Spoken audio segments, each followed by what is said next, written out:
At the tone, 13 hours, 39 minutes, Coordinated Universal Time.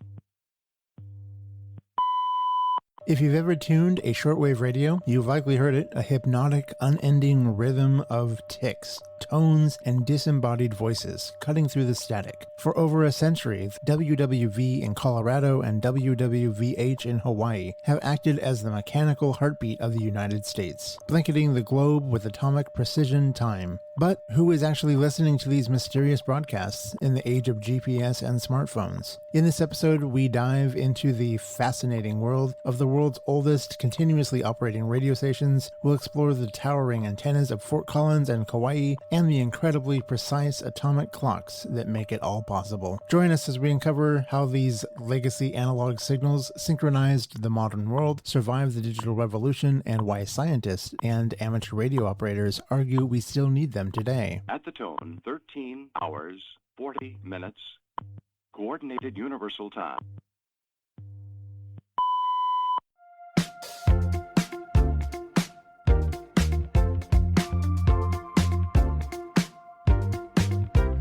The maps are changing every day. We'll find the words to lead the way, unraveling the deep design. Let's read between the bottom lines.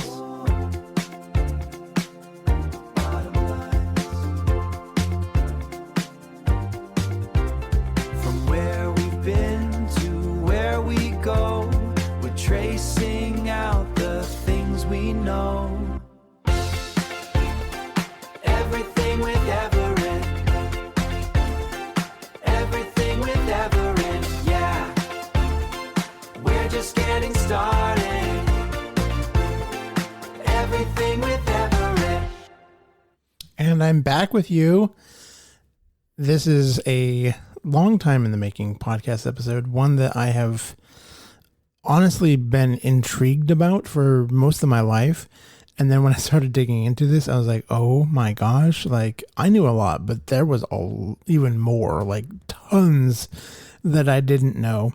And I feel like this would be an agonizingly long podcast if I was to completely share everything that is available on the NIST.gov website about this. It is massive. There has been so much scientific research, development, deployment, documentation. There are manuals from like when my mom was in high school. There's stuff that is so old for like 100 years. We literally have just a wealth of information about time. You know, the ticking of each second of every day has been in the hands of the United States government and other governments around the world. Very exciting, very cool that it's that we did such a great thing back in the day. And I feel like it's such a little known aspect of our lives today, even. We're still highly dependent on this government service. It's not for profit. They're not making money off of time. They're not charging you a subscription fee to update your computer to make sure everything's in sync. It's a free service because it makes us a better humanity, better civilization, to be able to be in sync with each other, to know, hey, it is at the time of this recording, it is 2:52 p.m. Eastern Standard Time. And now I know what time it is in all the other time zones in our country and around the world because of that. You know, before the railroad, before a lot of industrial developments that we have in this globe, time was just a very footloose thing. You could have literally two towns that were 30 minutes away from each other be massively off on their time because, oh, it looks like noon here, or nope, it looks like 1 p.m. here. And we needed to have everybody be in sync, because you can't have commerce. You can't have point of sale transactions at your grocery store. You can't ring up a head of lettuce. You can't schedule an appointment if you don't universally agree on what time it is. So if you ever feel like jumping into a rabbit hole, I invite you to visit the NIST.gov website and look up for yourselves the wealth of knowledge about WWV, WWVH, and WWVB. If you own a true atomic clock, one that listens to one of these stations and sets itself accurately, and the time doesn't drift like other clocks that aren't controlled by an atomic radio signal, you'll know. And all this was inspired by my first atomic clock purchase in 2010. Thing looks ugly by today's comparison, but it was cheap. It was $20 back then, and I feel like finding an affordable atomic clock these days is not like it used to be. You used to go to Walmart and get one for real cheap. Now they hardly don't even carry them anymore. Like, it's just all this cheap crap from another country, made with slave labor, sold by slave employees. Capitalism. Go America, baby. Anyway, but that atomic clock that I bought all those years ago, still running, still has accurate time. It's all the way here in Pennsylvania. It is still listening to that same radio station in Colorado that it listened to when I was in Boise. And it is synchronizing itself to that atomic clock, atomic time measured second. It knows what time it is. And it doesn't drift like the other clocks. So it's nice having something that precise in our bathroom area or where you're getting ready to know, hey, is it really 10 o'clock or is it 10:02? Because you kind of need to know that if you're going to leave on time. If you got to commute, in a real city with traffic, every minute counts. And, if you're from the East Coast or some big metro area, sorry to you folks out in Boise. I used to be there. I used to be one of those people that were like, there's so much traffic. Oh my God. It's nothing. It's a cakewalk, you guys. I'm going to bleep that out. Yeah. You don't know anything about traffic unless you've been in like California, the East Coast, Seattle, somewhere real, somewhere with, diversity more than just, oh, this is busy for white people. Anyway, so I want to start out this episode with a page that I stumbled on just before starting this. And then I'm going to jump into I feel like meandering file of information that I've got from when I was doing the initial research stuff on it. Sorry, I'm picking cat hairs off of my microphone spit guard windscreen thing. So on the NIST.gov website, there's a page, article thing. It's an archive page. It says, notice this page was accurate as of 2004. It is no longer being updated. It is available for informational and historical purposes. So with a grain of salt, here's at least what we were capturing in 2004. It's kind of, a reminder of how little our government has actually done after 2000. They just kind of, 9/11 happened. Now we created some stuff, and all right, we're going to sit back and just eat the caviar and lobster tails at the Pentagon. So this wonderful page, A Walk Through Time, A Revolution in Timekeeping. And this will explain kind of like the beginning of time measurement, and then the preface that went into before NIST's operations, basically. So in Europe, during most of the Middle Ages, roughly 500 CE to 1500 CE, I think CE stands for current evolution. Or for you Christians, that would be BC. That's before Christ, I believe. Yeah. CE. Wait. Hang on. Let me, before I say some wacky crap. So BC versus CE. Be helpful if I spelled right. Interesting. Okay. Oh, okay. Not current evolution. That's the believer in science coming out of me. So CE and BC are parts of two different systems used to label years on the calendar, where CE means common era and BC means before Christ. CE corresponds directly to AD, meaning Anno Domini, or in the year of the Lord, and BC corresponds directly to BCE, before the common era. So BC and CE are together. So common era, before the common era. And then there's AD, Anno Domini, in the year of the Lord, and BCE, before the common era. But I still feel like AD and BC, man, I'm starting to question so much. Like, has Christianity just really warped our understanding of facts? I mean, it's very, very on brand. So, anywho,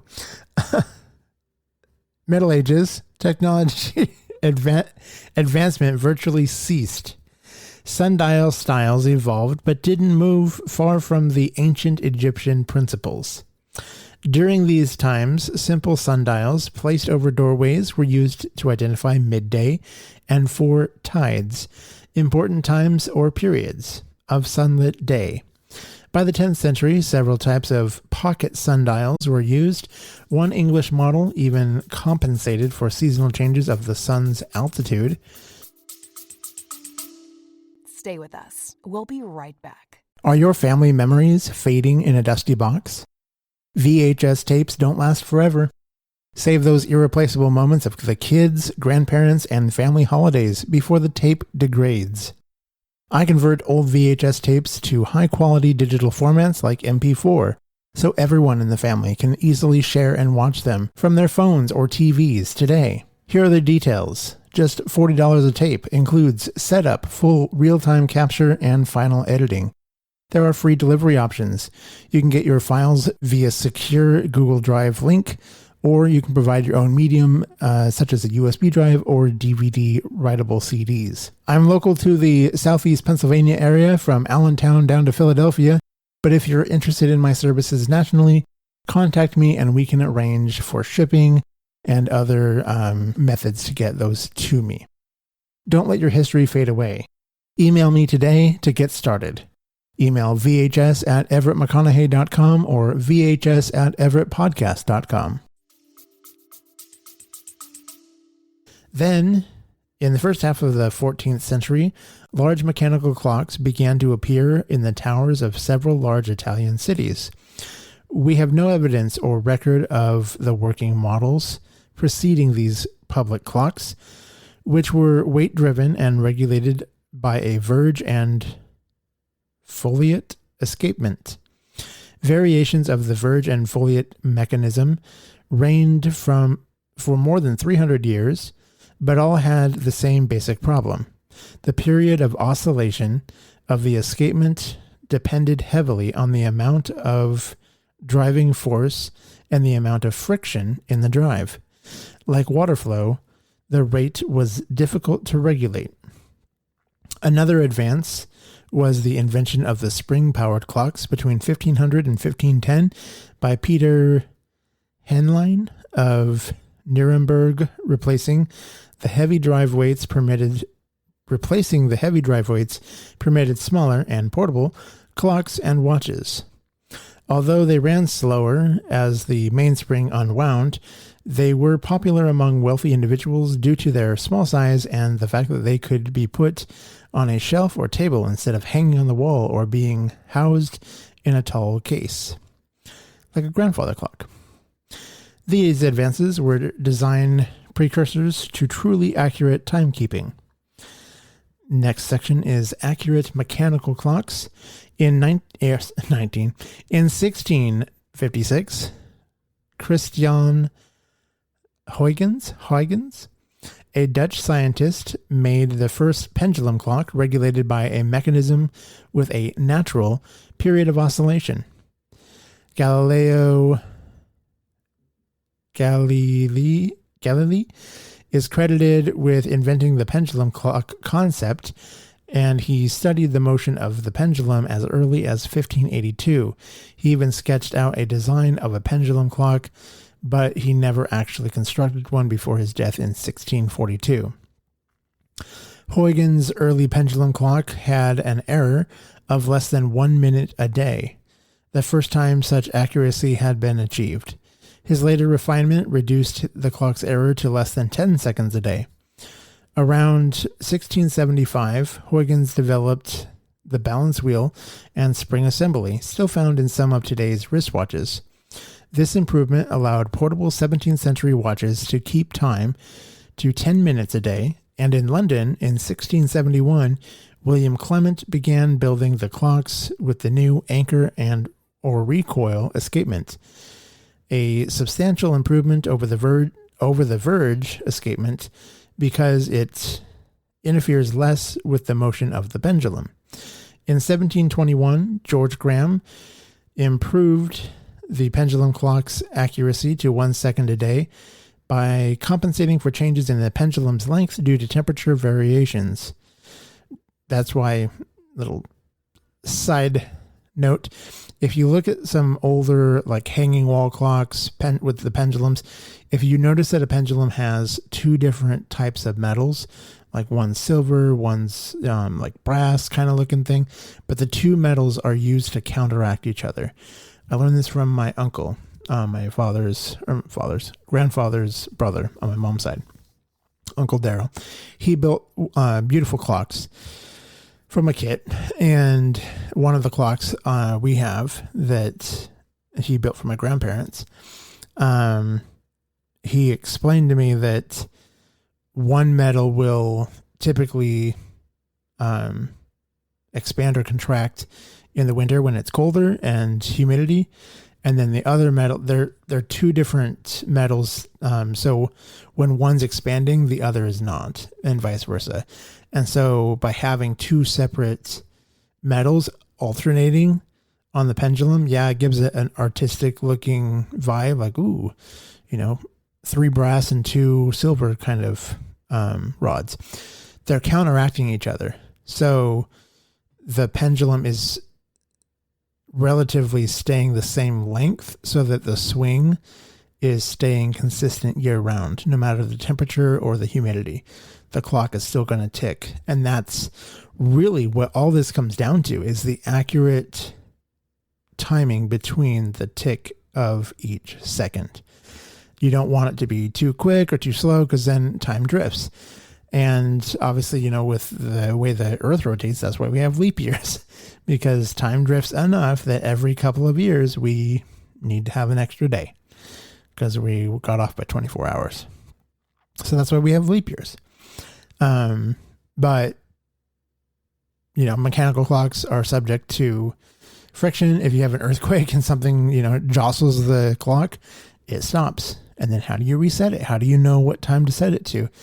There's such a need to have a master clock, have a central place, have multiple central places of accurate time to then be able to recalibrate yourself as a society and get back on time. And anyway, I'll diverge after this next section again. British government 1721. George Graham improved the clock's pendulum accuracy to 1 second per day, compensating for changes in the pendulum's length due to temperature variations. John Harrison, a carpenter and self-taught clockmaker, refined Graham's temperature compensation techniques and developed new methods for reducing friction. In 1761, he had built a marine chronometer with a spring and balance wheel escapement that won the British government's 1714 prize, worth more than $10 million in today's currency. Man, it'd be nice if the government gave out prizes like that, but nope. For a means of determining longitude to within 1/2 degree after a voyage to the West Indies. It kept time on board a rolling ship to about 1/5 of a second a day, nearly as well as a pendulum clock could do on land, and 10 times better than required to win the prize. Over the next century, refinements led in 1889 to Sigmund Reifer's clock with a nearly free pendulum, which attained an accuracy of 1/100th of a second a day and became the standard in many astronomical observatories. A true free pendulum principle was introduced by R.J. Rudd, R-U-D-D, about 1898, stimulating development of several free pendulum clocks. One of the most famous, the W.H. Short clock, was demonstrated in 1921. The Short clock almost immediately replaced Reifler's clock as a supreme timekeeper in many observatories.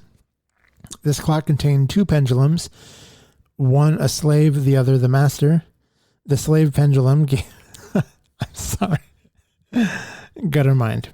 The slave pendulum gave the master pendulum a gentle pushes needed to maintain its motion, and also drove the clock's hands. This allowed the master pendulum to remain free from the mechanical tasks that would disturb its regularity. That's interesting. So only one was exposed to the friction of actually moving the hands to show the time and the weights to keep it going, or the inertia. And then the other pendulum was just truly free to be like, nope, this is where you should be, and nudging it back. That's cool. Then we moved into what's broadly our current evolution of clocks and timekeeping on an economical basis. And this is largely why, if you don't have a clock that is listening to an atomic controlled radio broadcast, it is running off of this technology. If it's electronic, runs off a battery. We used to have plug-in clocks. Those also would run regulated off of the electrical grid. 60 kilohertz is the standard, or 60 hertz is the standard carrier frequency for the electrical grid. For radio stations, it's an electrical and time standard everywhere. And basically the, clocks that I would say your grandparents had, but if anyone from Gen Z is listening to this, your grandparents didn't have these, well, much anymore. But people of us millennials and older, our grandparents had these, the little plug-in electric clock in the bedroom that would sit there and just, and like the little hand would rotate around. You unplug it, it would stop. You plug it back in and it'd go back to wherever it was.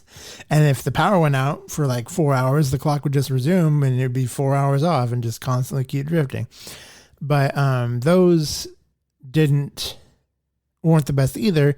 And you had a lot of early electric clocks, like with the train stations and whatnot, ran off of an electrical source because it was using the back and forth oscillation of the power grid or the power source to determine the length of a second. And so every 60 oscillations, it was like, 1 second, 1 second, 1 second. But then that drifts because then you have different power generating sources and areas and different places. And at one point, I think our power grid wasn't even standardized. So you had some places running a higher frequency, others lower. So it just was not a good way, a reliable way to maintain clocks. And so, before there was atomic time, before there was a central department of the government that defined time in our country, they were developing ways to have more accurate clocks so that, out in the West, out in the Tules, you knew what time it was. So the current cheap, affordable option that we still use today, that is still a really good standard, but it's not the best. It's not atomic. It will drift. But quartz clocks. So if you see a watch, it says quartz crystal or quartz. I feel like now it's just kind of a generic. They just slap it on because that's what they've always said. I don't think people truly understand that in these time-keeping devices is a chip or an enclosure with a crystal in it. And this crystal vibrates. And that is the basically electronic pendulum in your modern battery-powered plug-in watches and radio clocks, that you use. That crystal is telling the clock when a frequency, through the frequency shift, telling the clock when the second has passed and changed. So quartz clocks. The performance of the short clock was overtaken as quartz crystal oscillators and clocks developed in the 1920s and onward eventually improved timekeeping performance far beyond that achieved using a pendulum and balance wheel escapements. Quartz clock operation is based on the piezoelectric property of quartz crystals. If you apply an electrical field to the crystal, it changes its shape. And if you squeeze it or bend it, it generates an electric field. When put in a suitable electronic circuit, this interaction between mechanical stress and electric field causes the crystal to vibrate and generate an electrical signal of relatively constant frequency that can be used to operate an electronic clock display. Quartz crystal clocks were better because they had no gears, no escapements to distribute the regular frequency. Even so, they still relied on a mechanical vibration whose frequency depended critically on the crystal's size, shape, and temperature. Thus, no two crystals can be exactly alike with just the same frequency. Such quartz clocks and watches continue to dominate the market in numbers because their performance is excellent for their price. But the timekeeping performance of quartz clocks was substantially surpassed by atomic clocks. And now we jump into the radio stations of this podcast episode. So since 1923, NIST, the National Institute of Science and Technology, radio station WWV, has provided round-the-clock shortwave broadcasts of time and frequency signals. WWV's audio signal is also offered by telephone if you want to dial, not toll-free, by the way, so if you are somehow on some archaic telephone plan that charges you for long distance, again, this is all reference material from 2004, so this still was a thing. Kids, we used to have to pay for long distance. We used to have to get, your family onto the same carrier so you could call each other for free, or wait till after 7 p.m. because the minutes were free, or the weekends. My God. So if you call area code 303-499-7111, again, not toll free, you can listen to the signal of WWV. And then a sister station, WWVH, was established in 1948 in Hawaii, and its signal can be heard by dialing, not toll-free, 808-335-4363. Let me pull up that file. And I had one night where I was, preparing for this, kind of bored. Whatever. Let me find the folder. NIST episode. Stereo Center. I think this is the one that I want. Anywho, so what I did was I used both my phone lines that I have, and I called both stations at the same time, and I recorded their signals. And then because they were from two separate sources, I had to mix them into a file. But then what I did was put them into an audio file where I had Hawaii on the left, I believe, and Colorado on the right. And you can literally hear the two, how they sound at the top of the hour.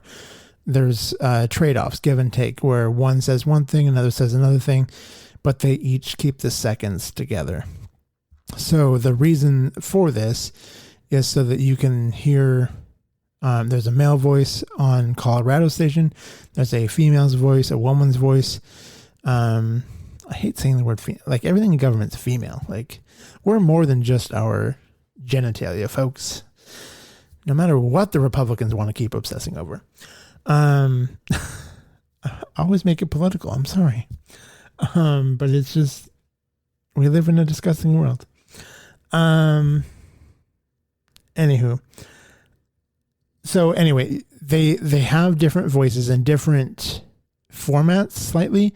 One will put an announcement or tone on one side of a minute or an hour, and the other will do the opposite, so that people that are listening around the world can differentiate which one they're hearing.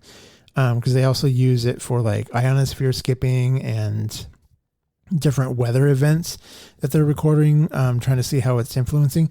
So by having the different voices and having the different time schedules of what is being said when, whoever's listening for whatever reason can determine what station they're able to pick up or what strength it's coming in versus other times that they've measured. So anywho, so if you want to hear the true stereo split where it's all on left or right, unfortunately, the platform that I distribute through and subsequent podcast directories don't share audio in stereo and true stereo. It converts it all to mono because this is a talking podcast, and mono is great for that. And if you're playing on a smart speaker, you really don't need stereo, or you don't have the ability to use stereo. So if you want to hear the true left and right stereo audio of this, I recommend go over to my Apple Podcasts page and look for this podcast on Apple Podcasts. It's free to, even if you're not an Apple person, you can find it. It's the stereo file was uploaded separately as a bonus content to just Apple. So if you want to listen to that special Apple Podcast exclusive, go to my podcast page, Everything with Everett, within the Apple Podcast platform, and look for the WWV and WWVH stereo bonus content and listen to it there. It's pretty cool. It's like a couple minutes, but I'm going to play it for you here. You'll get to hear it. It'll still be cool. You'll still get to hear the differences. It'll just probably be mono and be on both sides. You won't get to have the split in your ears of how I would have liked to have it. But for your enjoyment, here you go.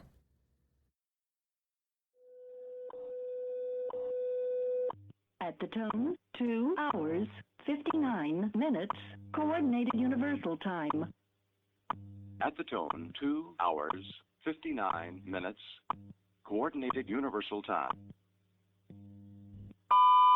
National Institute of Standards and Technology time. This is radio station WWVH Kauai, Hawaii, broadcasting on internationally allocated standard carrier frequencies of 2.5, 5, 10, and 15 megahertz, providing time of day, standard time interval, and other related information.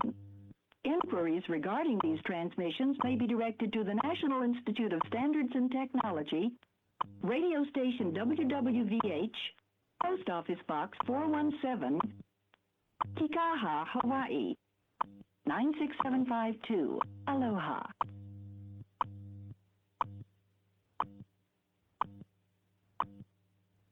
At the tone, 3 hours, 0 minutes, Coordinated Universal Time. At the tone, 3 hours, 0 minutes, Coordinated Universal Time. National Institute of Standards and Technology time, this is radio station WWV, Fort Collins, Colorado, broadcasting on internationally allocated standard carrier frequencies of 2.5, 5, 10, 15, and 20 megahertz, providing time of day, standard time interval, and other related information. Inquiries regarding these transmissions may be directed to the National Institute of Standards and Technology, radio station WWV, 2000 East County Road 58, Fort Collins, Colorado, 80524.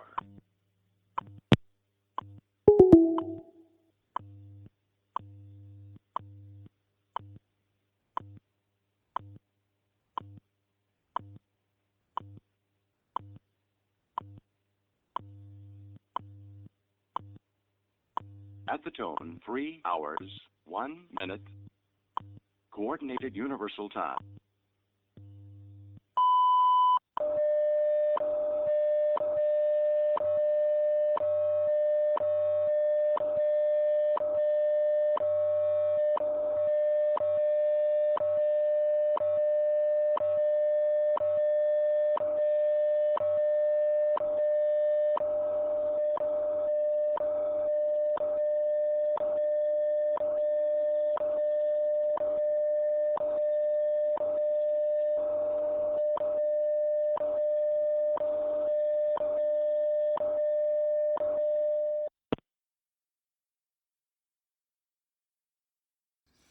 So there you go. That is the audio that I was able to capture at the same top of the hour from both Hawaii and Colorado.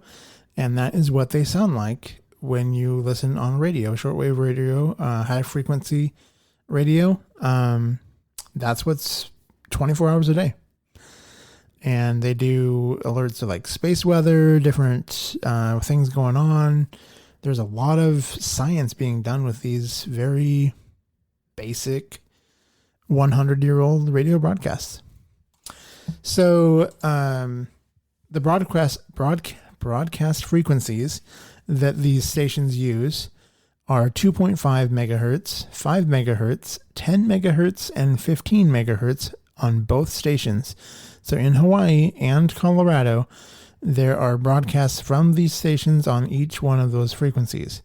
However, in Colorado, there's an additional 20 megahertz frequency broadcast. And that's the two stations. Those are audible. Those are things that you can tune into on a radio receiver at your house. If you have the right equipment and setup, you can listen to them around the world, around the country. That's them. WWVB, that's one that doesn't have the voices. It's the same thing. It still has the second pulses, but the information it spits out is purely just digital beeps and stuff that only electronic devices can understand. So that's the one that your atomic clock at your house actually listens to. That's the one that if that station went silent, your clock would start to drift because it wouldn't have any reference of what a second was, or what time of day or year or anything. It would just never be able to set itself, because if that station doesn't exist, it doesn't know anything about time. Really. I mean, it'll keep ticking. You can manually set it and it'll just run. It has, I'm guessing, a quartz for reference, but the time synchronization component is, it listens to that station and then it resets itself and corrects what the crystal can't do. So the signal of both stations includes UTC time code in both voice and coded form, standard carrier frequencies, time intervals, and audio tones, information about Atlantic and Pacific storms, geophysical alert data related to radio propagation conditions, and other public service announcements. Accuracies of 1 millisecond, 1/1000th of a second can be obtained from these broadcasts if one corrects for the distance from the stations. Near Fort Collins, Colorado, and Kauai, Hawaii, to the receiver. The telephone services provide time signals accurate to 30 milliseconds or better, which is the maximum delay in cross-country telephone lines. Again, this is very vintage information because that was back when it was twisted pair copper. Now we're using cell phones and it's all, voice over IP, internet basically. So I'm sure all of this has definitely changed. In 1956, low-frequency station WWVB, which offers greater accuracy than WWV or WWVH, began broadcasting on 60 kilohertz. The broadcast powered for WWVB was increased in 1999 from 10 kilowatts to 50 kilowatts, providing much improvement of signal strength and coverage to much of the North American continent. This has stimulated commercial development of a wide range of inexpensive radio-controlled clocks and watches for general consumer use.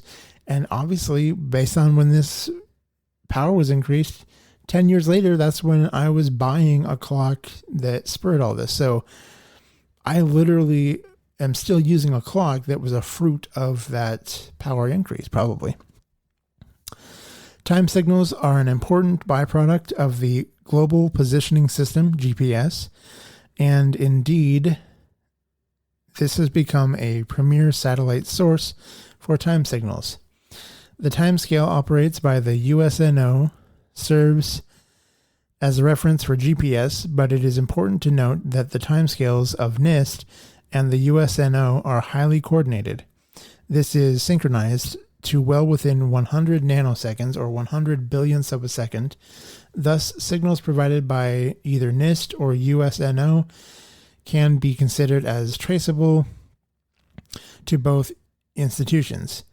The agreements and coordination of time between these two institutions are important to the country, since they simplify the process of achieving legal traceability when regulations require it. Official U.S. government time, as provided by NIST and USNO, is available on the internet at www.time.gov. NIST also offers an Internet Time Service, ITS, and Automated Computer Time Service, ACTS, that allow settings of computer and other clocks through the Internet or over standard commercial telephone lines. Free software for using these services on several types of popular computers can be downloaded there. Information on these services can be found on the Time and Frequency Division website. So I want to jump into NIST history. This is originally where I was going to start the podcast, but like I said, there's so much information. It's like, do I talk about the history of clocks, and then how did we get here, kind of a thing? And where do we start, and what's the prime focus? There's just so many. I feel like you can pick one element of this whole thing and you could do an entire episode about it. You could talk about just the broadcast. You could talk about just the timekeeping. You could talk about just the atomic time measurement. And this is stuff that our government is doing. This is what made America great back in the 20s, 30s, 40s, 50s, 60s, all the way through the 80s. The heyday of our country was from 1900 to 1980. We accomplished a lot. We did a lot. We were on the cutting edge of science. We, believed in civil liberties and rights for everybody. We ended segregation. We brought our school children together. That's America. That's what we should all be proud of. Not this, let's go back before all that. Make America great again BS that we're hearing. Anywho, try not to digress. I'll keep moving. So NIST history, the National Institute of Standards and Technology, NIST, was founded March 3rd, 1901, and is now part of the U.S. Department of Commerce. NIST is one of the nation's oldest physical science laboratories. Congress established the agency to remove a major challenge to U.S. industrial competitiveness at the time, a second-rate measurement infrastructure that lagged behind the capabilities of the United Kingdom, Germany, and other economic rivals. From the smart electric power grid, and electronic health records to atomic clocks, advanced nanomaterials, and computer chips, innumerable products and services rely in some way on the technology, measurement, and standards provided by the National Institute of Standards and Technology. Today, NIST measurements support the smallest of technologies to the largest and most complex of human-made creations. From nanoscale devices so tiny that tens of thousands can fit on the end of a single human hair, up to the earthquake-resistant skyscrapers and global communication networks. Some key NIST milestones include neon signs lit up the World's Fair, April 30th, 1904. NIST's Pearly G. Nutting showed off the first neon signs lit by electrified gases at the 1904 St. Louis World's Fair. A novelty resulting from gas spectra work that the subject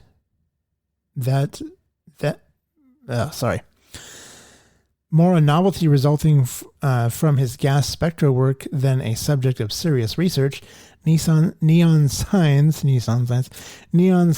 would not become a commercial technology for another 26 years.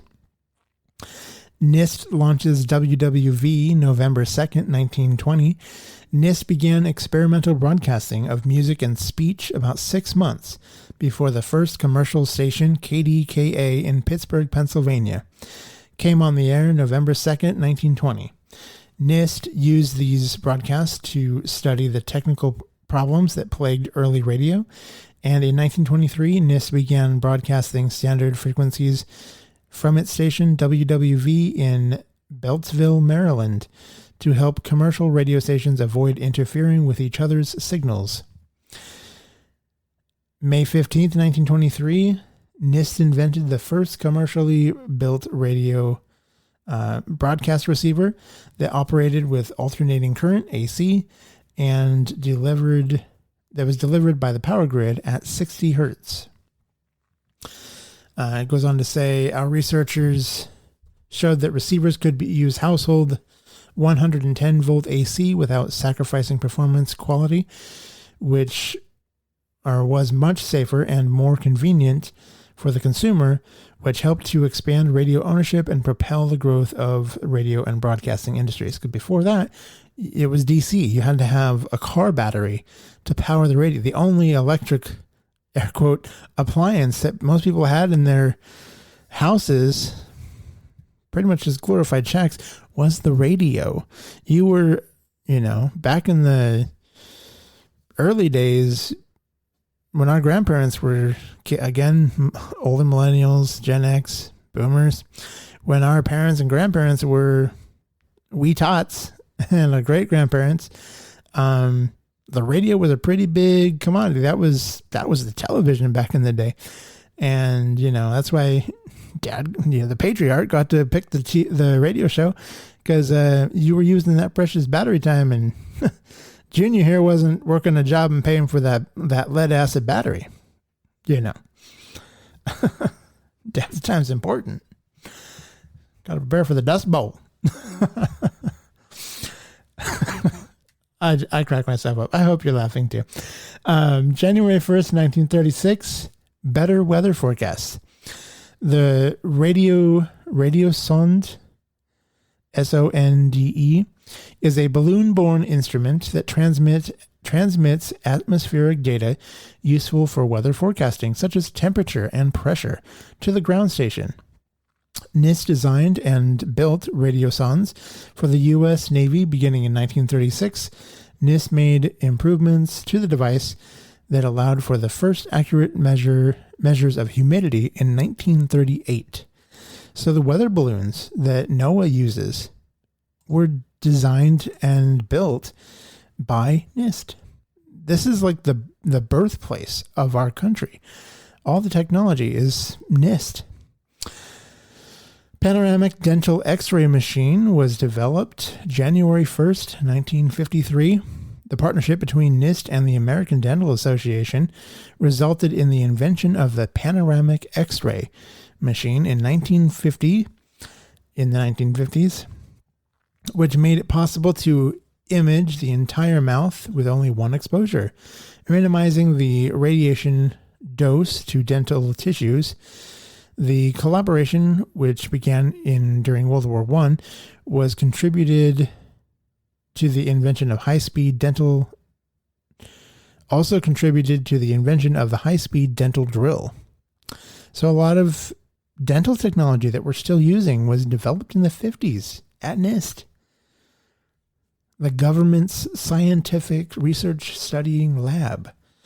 The people actually serving the citizens of this great country, not the White House. Internal Time Services launches in 1993. NIST and JILA, J-I-L-A, Fellowship. I looked that up. Hang on, let me pull that up here. J-I-L-A.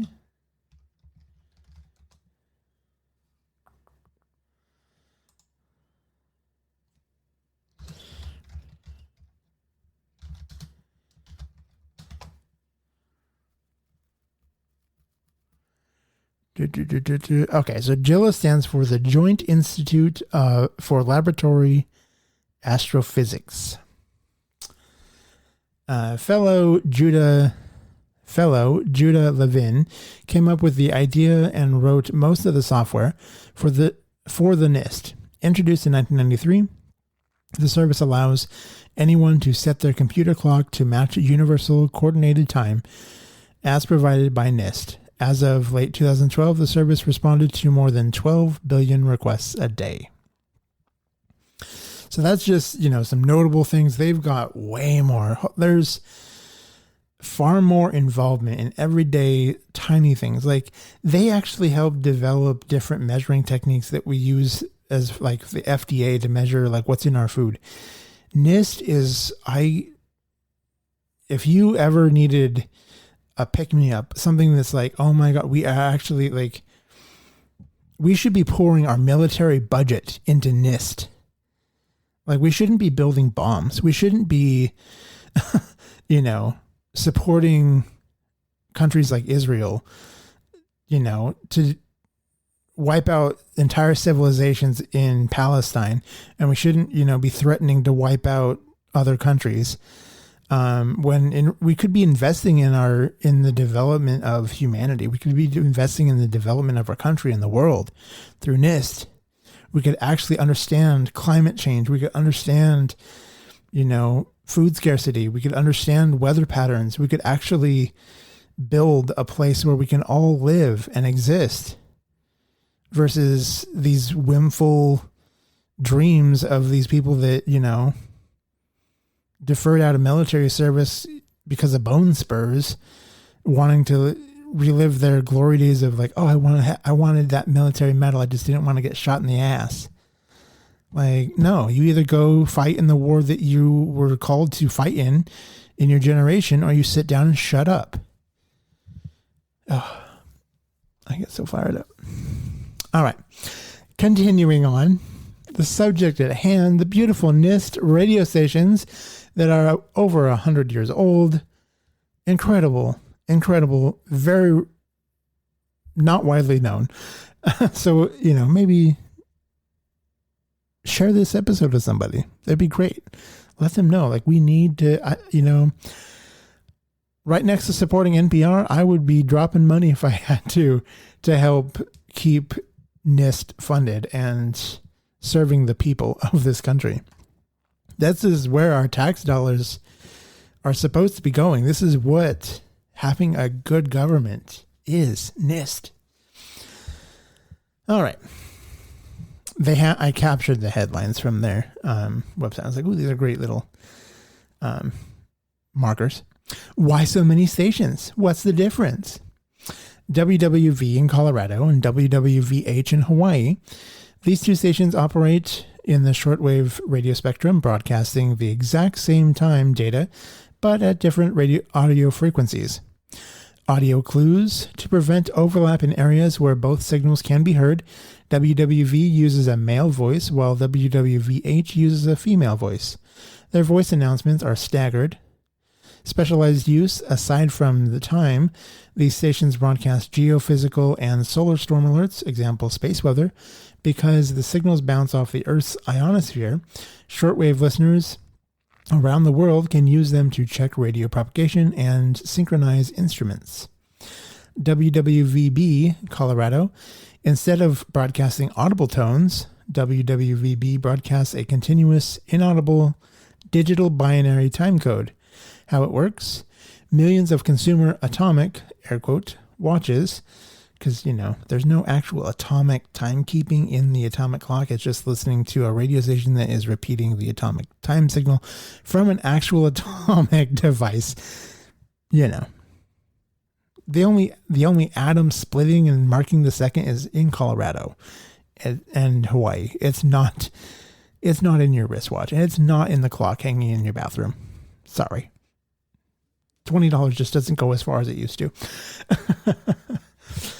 So how it works, millions of consumer atomic watches and wall clocks use an internal antenna to pick up this signal, decoding the digital pulses to set themselves automatically. The coverage is 60 kilohertz. Signal is optimized for the continental United States. Little fun fact for you.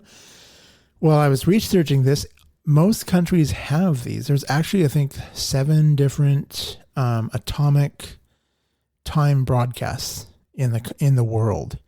New Zealand had one, and apparently they are overlapped ever so slightly by, I think, Great Britain and Germany. And so they are the only country that had one and has chosen to shut their service down in favor of relying off of neighboring countries to provide pulses that their people will set their clocks to. The unfortunate side is anyone who owned a clock that was built specifically for the New Zealand system or whatever country it was, I think it was New Zealand, those clocks are just going to forever drift if they're still being used because they have no reference of the second. They'll just internally think, time out what a second is, and just kind of drift around. They have to be updated manually. So they had to go buy new clocks that could pick up the frequency. So if you buy an atomic clock online, it needs to be set for America. If you're living in America, it needs to be referenced to WWVB. On the back of my clocks, it says that it listens to WWVB. And so naturally, you're going to want one designed for the country that you're intending to use it in. It'll have the time zones for that country. Like my clocks only have Eastern time, Eastern time, Central time, Mountain, and Pacific. Doesn't have Hawaii. That's interesting. I don't think. Anyway, yeah, it just only has like 4. But it'll say on the back WWVB, or it'll say what frequency or country it was made for. So if you took a clock that was made to listen to the American signal, unless it somehow picks it up in another country in like Europe or Spain, it's going to become out of range, and it's just going to drift like all the other, like it would if the government decided to cut funding for NIST and shut down the radio stations. If in 3 years we decide we need to quadruple the military budget, we're going to all be, paying out of our pockets. All of our paychecks are going to go straight to the military, We don't need to know what time it is. Doesn't matter. So I did that one. Female voice. I always hate when I'm talking and then I lose where I was on the screen. Okay, here we are. So WWV, I tried to break this up too. I'm trying to do one station at a time so I don't confuse you. They're very similar, but they're also slightly different. So let's kind of touch on the history and more of the specifics. Again, there'll be some things that'll be repeated, but good things bear repeating. So WWV specs, it is a high frequency shortwave broadcast. It sends manual time checks, space weather reports, and scientific and is geared towards scientific equipment gear. It was launched on November 2nd, 1920 in Beltsville, Maryland. On November 30th, 1966, they turned off the transmitter in Maryland and turned on the new transmitter in Fort Collins, Colorado, and that is where the station resides today. WWV operates in the high frequency portion of the radio spectrum. The station radiates 10,000 watts on 5 megahertz, 10 megahertz, 15 megahertz, and 2,500 watts or 2,500 watts on 2.5 megahertz and 20 megahertz. Little sidebar. So 10,000 watts, that is about twice the power of most average small AM radio stations. So for the people who live in Boise, back 20 years ago, let's just reference 20 years ago, because that's when the data was accurate to fit my analogy. Now it's all slightly different. Well, I guess I can mention. So if you know KBOI, 670 KBOI, it's an AM station. It broadcasts at 50,000 watts. That is the same amount of power that is going into the WWVB signal that covers the entire country. That would be called a clear channel if it was a commercial radio station playing music. You could basically hear it in the entire country, and no other station is allowed to broadcast on that frequency. That is what a clear channel, that's what a true clear channel radio station is, and that's the comparable power wattage that they're using. And mind you, they're doing it on multiple frequencies, so that's like 5 different KBOIs running at the same time. That's a lot of money, a lot of energy resources going into this very valuable service. Service, not profit mechanism. Service. Serving the people. And then if you look at the other ones, so when they're on the 2.5 megahertz, which is interesting because that's the same that we use for our Wi-Fi. And then 20 megahertz, they're only broadcasting at 2,500 watts. So they're using about half the wattage of like a station like KIDO was using 20 years ago. They were 5,000 watts for a long time. They're now 10,000 watts, which is 10,000 watts, which is the same amount that KGEM 1140 in Boise. That was the second most powerful station in Idaho for a very long time. So that is how much power they're using on the Hawaii and Colorado stations that broadcast the audible time. They're the equivalent of 2 standard FM transmitter power levels times 3 different transmitters. So they're basically, each one is running 3 transmitters at 10,000 watts. So that's 30,000 watts of power generation on 3 different frequencies. And then there's 5,000 watts split onto 2 different frequencies. So they're running the equivalent of 2, 4, 6. If you combine those, 7.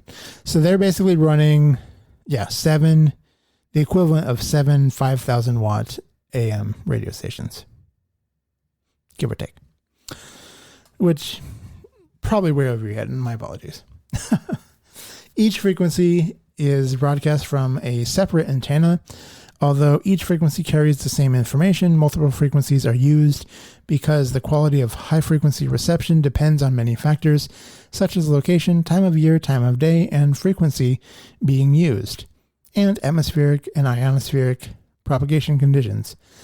The variety of frequencies makes it likely that at least one frequency will be usable at all times.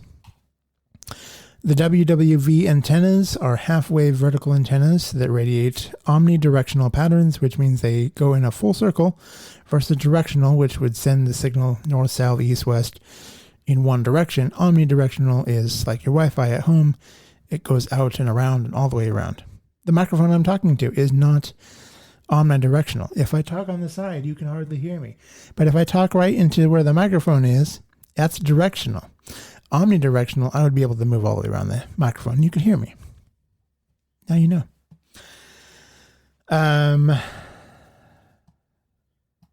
Cracking myself up internally. This is great. Different information. Okay. Half-wave. Free. There. Okay. WWVB are half-inch vertical antenna. For each frequency, each antenna is connected to a single transmitter using a rigid coaxial line, and the site is designed so that no two coaxial lines cross. Each antenna is mounted on a tower that is approximately 1/2 wavelength tall. The tallest tower for 2.5 megahertz is about 60 meters tall. The shortest tower for 20 megahertz is 7.5 meters tall. The top of each of the antennas, the top half of each antenna is a quarter wavelength radiating element. The bottom half of each antenna consists of 9 quarter wave wires that connect to the center of the tower and the slope downwards to the ground at a 45 degree angle. Wow. This sloping skirt functions as a lower half radiation of the radiating system and also guides the antenna. So this is just like AM broadcasting. Again, for my Boise-based listeners, that's where I grew up. This is where I have most of my own knowledge of broadcasting. If you drive out to the KBOI transmitter site, south of Boise, now being inundated by urban sprawl, now also diplexing its current competitor, KIDO, because it's not owned by KBOI's owners anymore, owned by private equity that, buys up all of the actual assets in our country, and someday we're all just going to be renting from private equity. KIDO now broadcasts from the same site, and the towers are also a similar, partial wavelength of the frequency that they are broadcasting. They were built for 670. They have modifications for 580 to broadcast from it as well. And in the ground, if you imagine a compass, every 5 or 10 tick marks degrees, there are copper wires that go out into the ground. That's why copper thieves like to break into radio stations and wrap up this copper wire that's in the ground. They can get RF burn while doing so, because the station is usually on the air and transmitting. And if it's a strong enough station, they'll probably be dead in the middle of the process. But there are copper wires, and that is the ground plane of the system. So that's basically what it just described for you. Was the top half is this element that sends it out sideways, and then the ground plane that is in the radios on the ground helps kind of act as the floor and finishes the signal. And that's kind of what helps keep it up instead of going into the dirt. That's what a ground system is. That's what it's doing. The signals broadcast by WWV use double-sided band amplitude modulation, AM. The modulation level is 50% for the steady tones, 50% for the BCD time code, 100% for the seconds pulse. That's why the seconds are louder than the rest. The minute and hour markers, and 75% for the voice announcements. WWVH, I have a section called specs. I don't think I found anything really. It's very similar. Same strengths of signal, frequencies, all that jazz. They're also high frequency shortwave. typically used for manual time checks and scientific gear settings. WWVB specs. This is the one that your clocks listen to at home. This is a low frequency transmission. Atomic wall clocks use this, watches and appliances that are set up to listen to this frequency.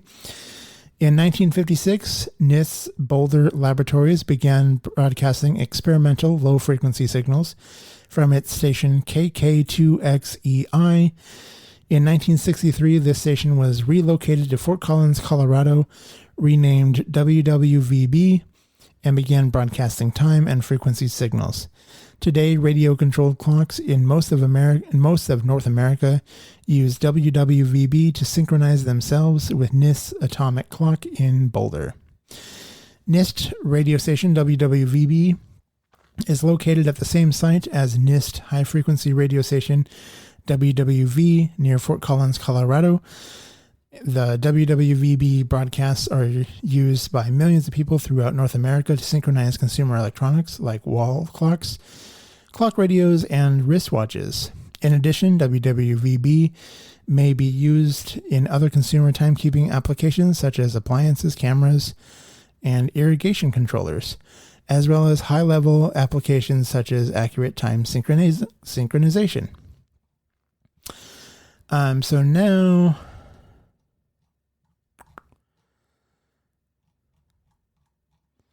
So we're going to bounce back into the history, but I wanted to go into a brief section of the history of atomic clocks. So the first atomic clock was developed and launched January 6, 1949. Harold Linz and his colleagues at NIST built the world's first atomic clock in 1949, based on the frequency of the microwaves emitted by the ammonia molecule. The clock was not accurate enough to be used as a time standard, but it did prove the concept. Lewis Essen at the UK's National Physical Laboratory built the first atomic clock accurate enough to be a time standard in 1955. December 29th, 1999, there was a new official U.S. clock launched. After 4 years of testing and development by Steve Jeffords and Don Meekoff, the NIST F1 took over as the nation's primary time and frequency standard. During its tenure, the clock's accuracy improved sixfold to where it will not gain or lose a second in more than 120 million years. It was replaced by NIST F2 in 2014. So think about that. A clock so accurate, so stable, that we can say scientifically, mathematically, it will produce the right time without hesitation for at least 120 million years. But hey, we built a better, more accurate clock. And it went into service in 2014. New atomic fountain clock introduction. April 15th, 2015. NIST scientists in Boulder, Colorado established... Why does that say... What? I guess fountain clock. The clock assists with maintaining U.S. official time, critical to telecommunications, financial trading platforms, data center operations, and more. It also contributes to the stability and security of global time. NIST F4 ticks at such a steady rate that if it had started running 100 million years ago when dinosaurs roamed the earth, it would be off by less than a second today. So that's the heartbeat right there. That atomic time device that is so accurate, way more accurate than a quartz crystal. It's the measure of a second by the splitting of an atom. Atomic power is how we have accurate time in our country, in our continent. So bouncing back to some of the history, and then I'll wrap this baby up. History of radio station WWV. WWV has a long and storied history that dates back to the very beginning of radio broadcasting. The call letters WWV were assigned to NIST, the national, then called the National Bureau of Standards, in October 1919. Although the call letters WWV are now synonymous with the broadcasting of time signals, it is unknown why those particular call letters were chosen or assigned. Guess we should ask somebody at the FCC, but who knows if they're impartial anymore. Testing of the station began from Washington, D.C. in May 1920 with the broadcast of Friday evening music concerts that lasted from 8:30 to 11 p.m. The 50-watt transmission used a wavelength of 500 meters, about 600 kilohertz, or near the low end of today's commercial AM broadcast band, and could be heard out to about 40 kilometers. A news release dated May 28, 1920, hinted at the significance of this event.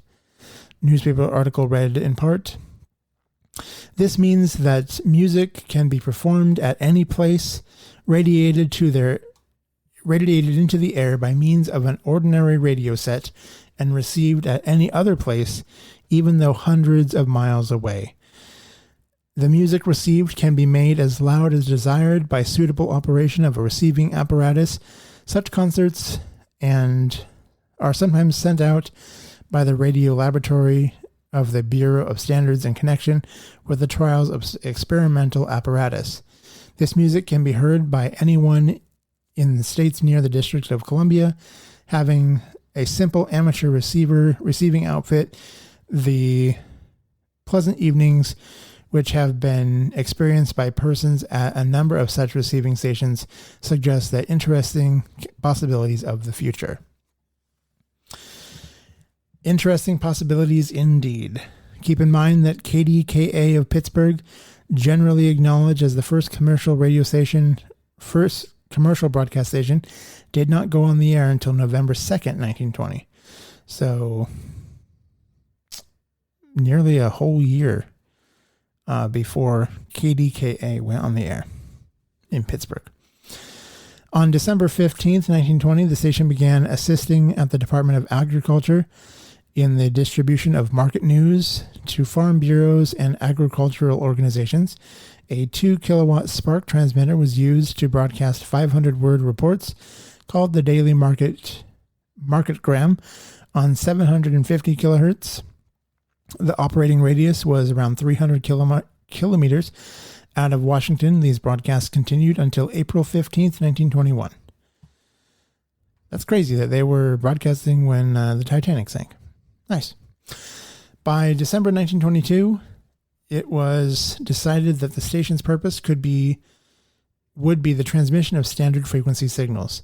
The first tests were conducted on January 29th and 30th of 1923 that included the broadcast of frequencies from 200 to 545 kilohertz.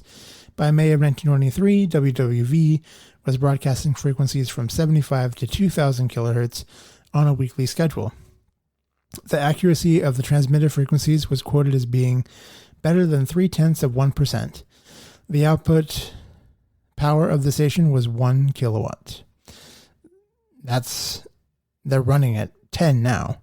So 1 is massive. They're, 100 times more powerful than they were in the beginning.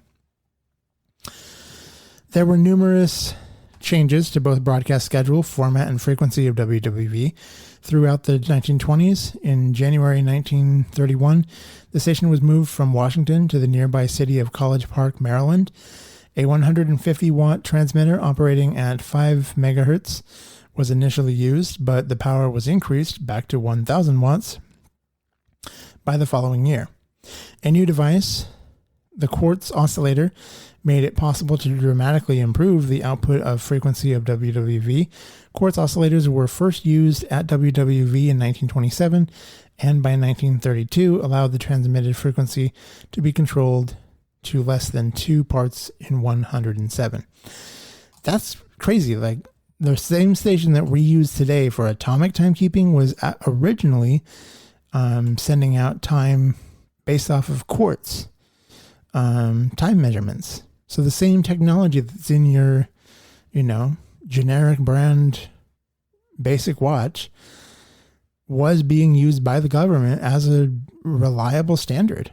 So it's a good technology. It's still used for a good reason. The station moved again in December 1932, this time to a 10-hectare, 25-acre Department of Agriculture site near Beltsville, Maryland. In April of 1933, the station was broadcasting 30,000 watts on 5 megahertz and 10 on the 15 megahertz, 20,000 watt output power were added in 1935. The 5 megahertz frequency was chosen for several reasons, including its wide coverage, its relative freedom from previously assigned stations, and its convenient integral relation to most frequency standards. The 10 and 15 megahertz frequencies were chosen as harmonics or multiples of 5. WWV continues to use all of these frequencies today, as well as other harmonic 20 megahertz and subharmonic 2.5 megahertz. It's interesting that even back then they identified 2.5 and 5. Those are the same frequencies that we use for our modern Wi-Fi. That's crazy. The Beltsville area was home to WWV until December 1966, although the location name for the broadcast was changed to Greenbelt, Maryland in 1961. During the years in Beltsville, many interesting developments took place. A fire destroyed the station in November 1940, but the standard frequency equipment was salvaged and the station returned to the air just 5 days later using an adjacent building. An act of Congress in July 1941 provided $230,000 for the construction of a new station, which was built 5 kilometers south on the former site and went on the air January 1943. The 2.5 megahertz broadcasts began in February 1944 and are still used as a convenient way to reach the population nearest the radio station. Transmission on 20, 25, 30, and 35 megahertz began December 1946. The 30 and 35 megahertz broadcasts were discontinued in January 1953, and the 25 megahertz broadcast was stopped in 1977. With the exception of an almost 2-year interruption, 1977 through 78, the 20 megahertz broadcasts have continued to this day. And I do believe, I think I saw something on the site, 25 is running again. No.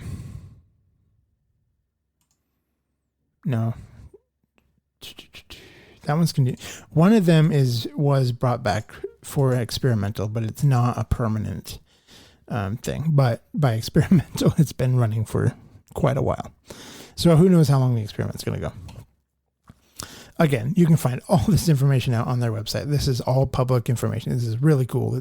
There's a ton out there. Like this podcast could be so much longer. Much of the current broadcast format also took shape during the Beltsville years. The 440 hertz tone, A above middle C, was added to the broadcast in August 1936, and at the request of several music organizations. The second pulses were added in June 1937, and the geophysical alert messages began in July 1957. As quartz oscillator technology improved, so did the frequency control of the broadcast. The transmitted frequency was routinely kept within 2 parts of 1010 of the national standard by 1958. I don't know what those numbers mean, but must be pretty good. Good enough for government. WWV's most well-known feature, the announcement of time, also began during the Beltsville years. A standard time announcement was in telegraphic code, was added in October 1945, and the voice announcements of time began January 1st, 1950. The original voice announcements were at 5-minute intervals. It is interesting to note that WWV continued to broadcast local time at the transmitter site until 1967. In 1966, the decision was made to move WWV to its current location near Fort Collins, Colorado. The low-frequency station WWVB went on the air in July 1963 near Fort Collins, and it was decided that WWV would share the same 158-hectare, 390-acre site. The new site was about 80 kilometers from Boulder laboratories where the national standard of time and frequency were kept. The proximity to Boulder and use of atomic oscillators at the transmitter site would make it possible to control the transmission frequency to within 2 parts of 1011, a factor of 10 improvement. Today, the station's frequency is controlled to within 1 part in 1013. Again, don't know what that means. More accurate. That's all it is. At 0000 midnight UTC on December 1st, 1966, the Greenbelt, Maryland broadcast was turned off and the new transmitter at Fort Collins was turned on.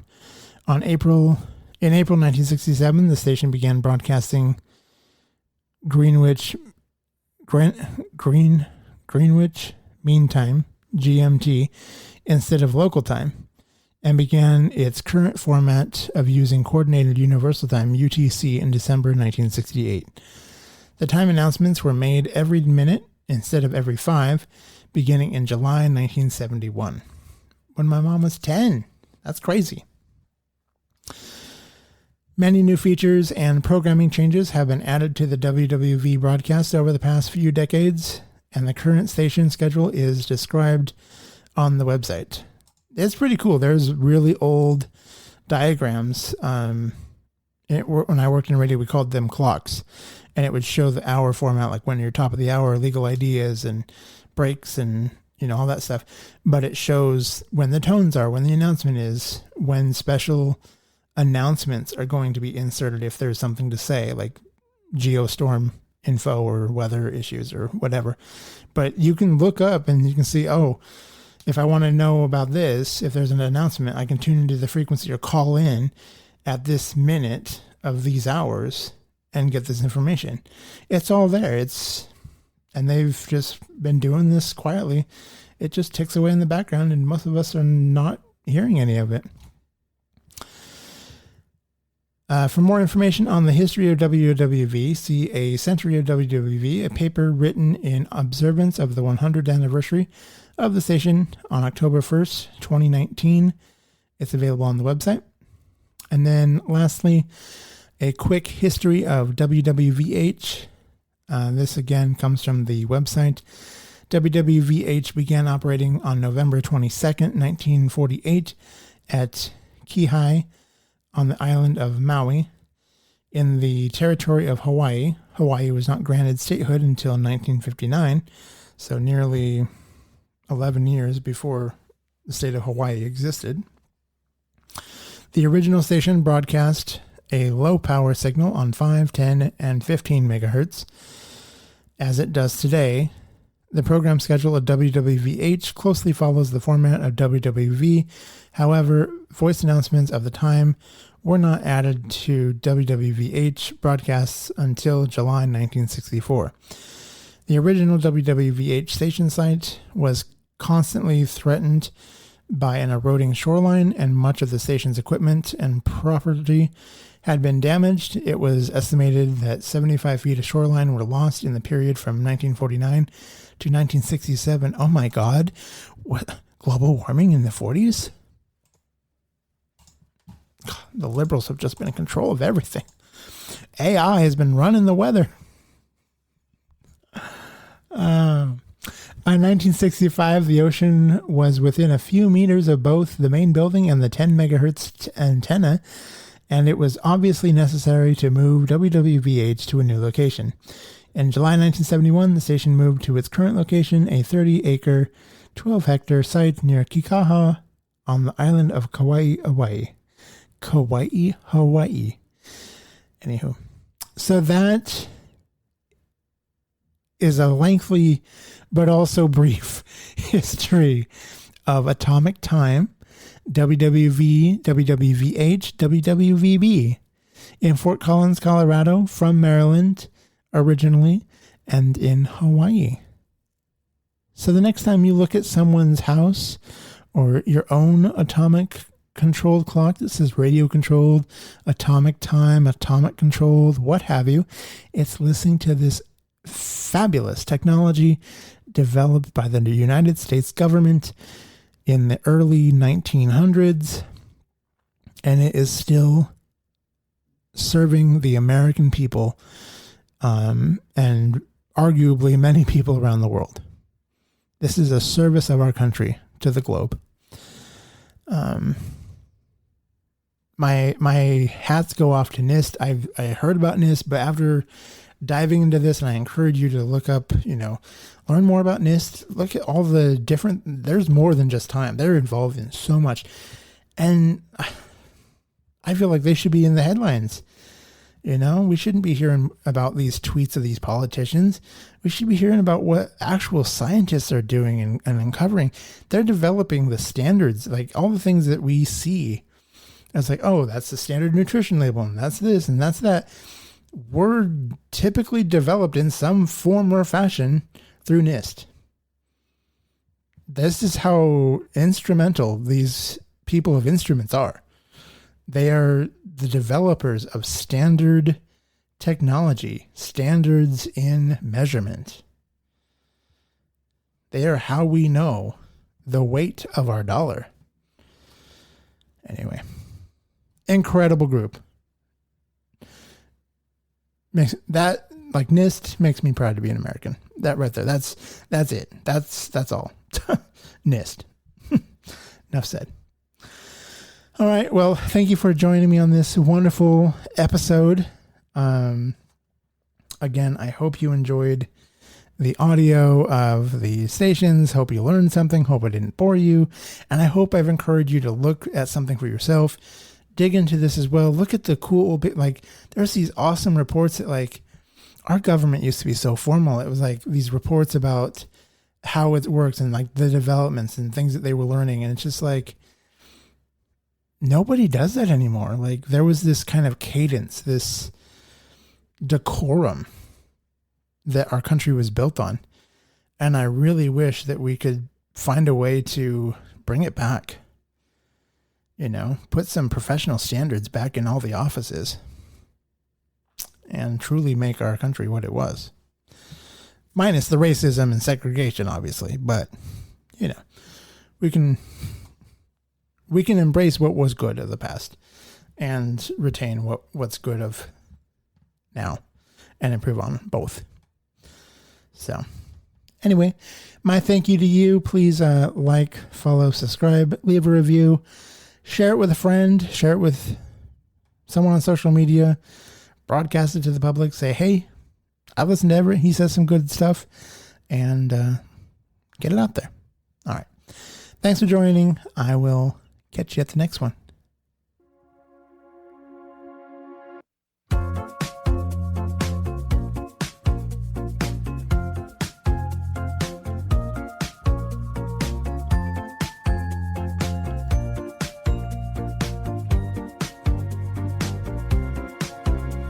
The maps are changing every day.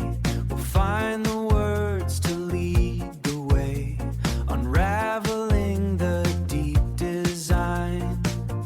Unraveling the deep design. Let's read between the bottom lines. Bottom lines. From where we've been to where we go, we're tracing out the things we know. Everything with Everett. Yeah, we're just getting started. Everything with Everett.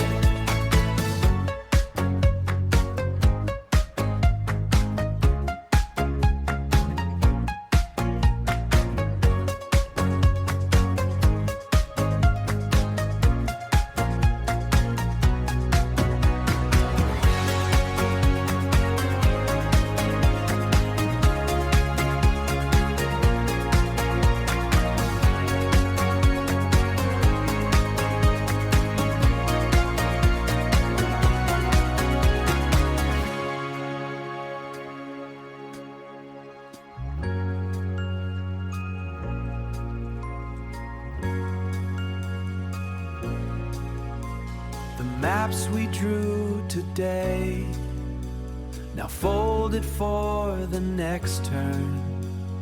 Leave the logic to linger until our voices meet again.